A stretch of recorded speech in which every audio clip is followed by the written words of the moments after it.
Hi everyone, and welcome back to the channel. Today is Quick Tech Review Tuesday, where every Tuesday we review a new product and provide our thoughts and opinions to help you make an informed decision when purchasing. Today we're reviewing two popular GoPro Hero 8 cases. Each case has its advantages and disadvantages, and we're going to dive right into them.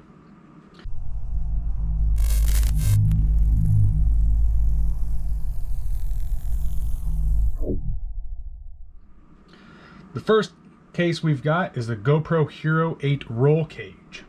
This case is a nice case for everyday adventure, providing a nice silicone sleeve around your GoPro, while adding some much needed protection to the lens. The lens cover is removable, so if you damage it, you can purchase a new one at a fraction of the cost for replacing your GoPro.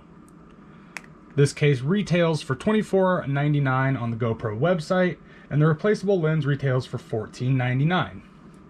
In addition to replaceable lenses, there are a few manufacturers that are producing ND filters that snap into the roll cage.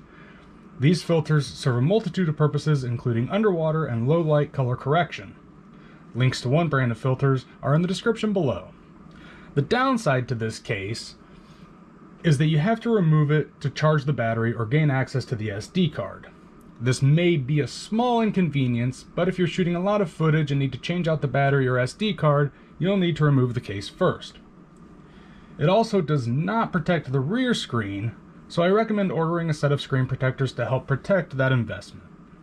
The second case is the GoPro Hero 8 MediaMod. This case has several features to improve your videos and has a focus for inspiring vloggers. The first thing that stands out is its size. It will add a little bit of width to your GoPro. The other standout is the shotgun microphone built into the case.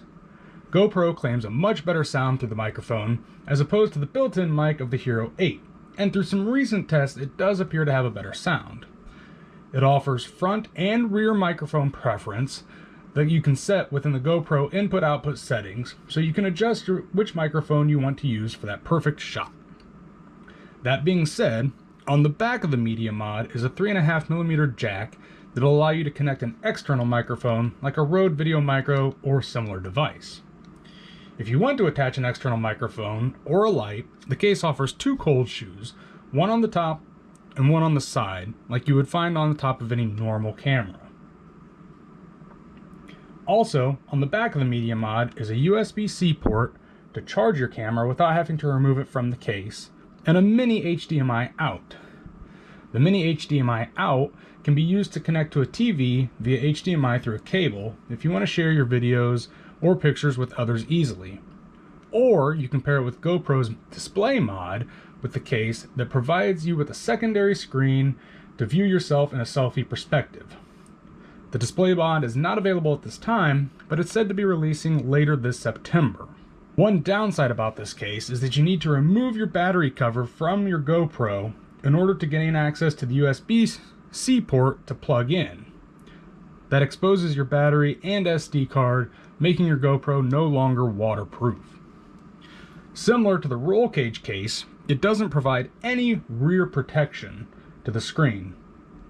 The MediaMod case retails for $79.99 on the GoPro website. Now, if you're a GoPro Plus member, you can receive up to 50% off of accessories from the GoPro website. I signed up for a free 30-day trial and purchased the roll cage for $12.99 and the MediaMod for $55.99. Replacement lenses for the roll cage go for $7.49 for GoPro Plus members. GoPro Plus also covers your GoPro in the event you damage it, at a small fee, of course. Alright, well that's it for today's Quick Tech Review Tuesday. Be sure to like this video and hit the subscribe button to subscribe to the channel to see more content. Also, leave a comment below about what tech you would like to see reviewed on this channel.